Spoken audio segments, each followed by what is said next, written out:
Voilà, je suis au Salon du livre jeunesse de Libreville, deuxième édition. Et ben, je suis arrivée au dernier jour, mais j'étais au premier jour, donc à l'ouverture.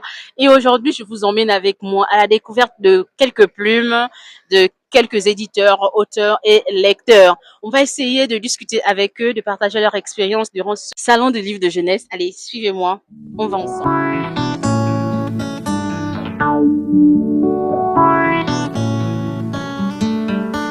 Là, nous sommes au stand du pays invité d'honneur, le Cameroun. C'est bon.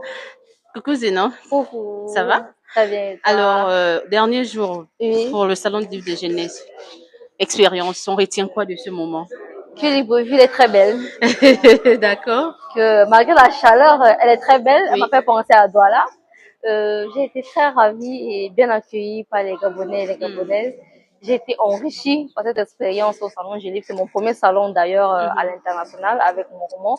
Donc c'est pour moi une expérience, une très belle expérience que je ramène avec moi au Cameroun.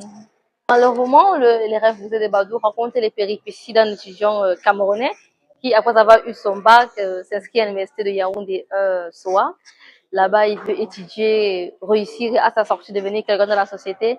Mais comme on le dit vulgairement, pour nous étudiants, il s'est frotté aux réalités de la fac. Exactement. Donc, il raconte ses péripéties à son petit frère Demba pour le conseiller. D'accord. Il n'y a pas une transposition personnelle? Si, il y a un peu de personnel dedans. Oui, parce que c'est pas totalement fictionnel l'histoire. Il y a un peu de mon vécu mais plein d'autres expériences de mes professeurs, de mes frères et de mes aînés académiques aussi. D'accord. Merci. Alors, membre de l'Alliance des éditeurs d'Afrique centrale.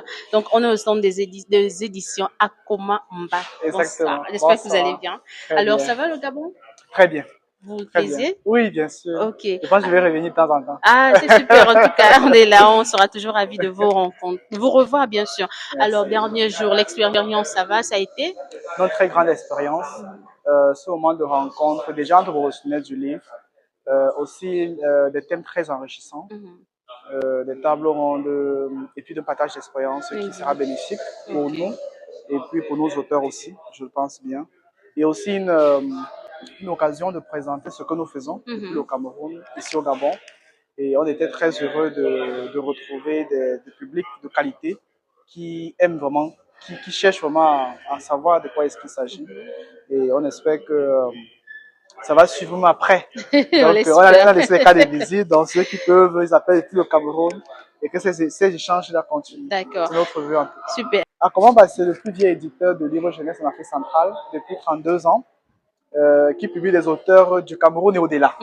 Donc là, par exemple, vous avez des auteurs, une série qui a été rédigée par une auteure du Gabon, vous avez tome 1, apprend sa langue patrimoniale, tome 2, c'est le jour de la rentrée scolaire, tome 3, un heureux événement, tome 4, son petit frère a bien grandi depuis, tome 5, une grande sœur s'y attention. Bonjour, monsieur François Kemé.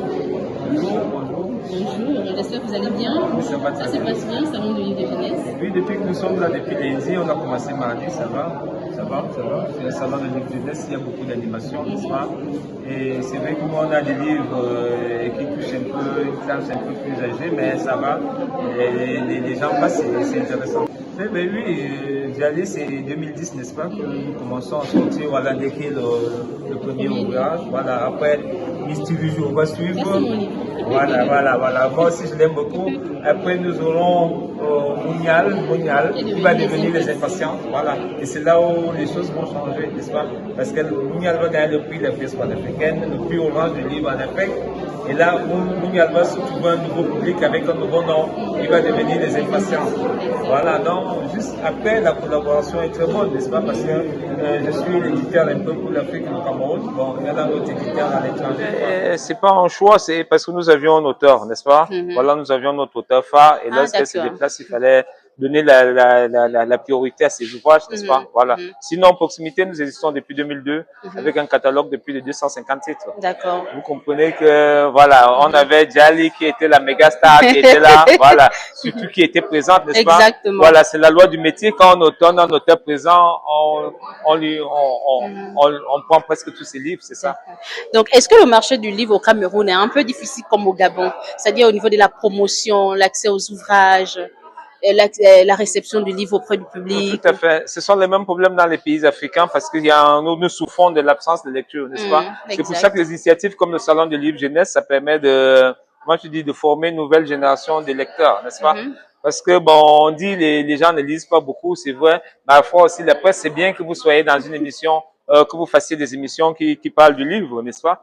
Mais on sait bien que chez nous, les gens s'intéressent à la musique, au sport et tout ça. Donc, il faut changer un peu inverser cette habitude. S'il y avait beaucoup plus de lecteurs, je pense que les médias iraient aussi vers là-bas. Donc, le travail, c'est le faire à la base, à partir de la famille, à partir de la maison. Exactement. Ça doit commencer à la maison où papa doit commencer à acheter des livres aux enfants.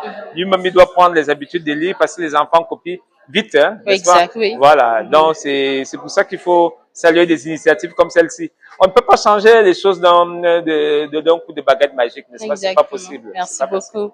Alors, qu'est-ce que vous retenez de cette expérience? Le travail avance, n'est-ce pas? Voilà, le travail avance. Cette édition a été belle, n'est-ce pas? Voilà. On souhaite que à la prochaine édition, qu'il y ait beaucoup plus de Gabonais qui s'intéressent. Bon, il y a d'autres éditions de Salon de livre jeunesse en Afrique aussi, au Cameroun, n'est-ce pas? On souhaite qu'il y ait beaucoup plus de participation, afin que le livre soit vraiment au centre de la formation. Exact. Voilà, au centre de la culture. Merci. Parce que si on est un pays qui ne lit pas, un pays très mal formé, un pays à la citoyenneté douteuse.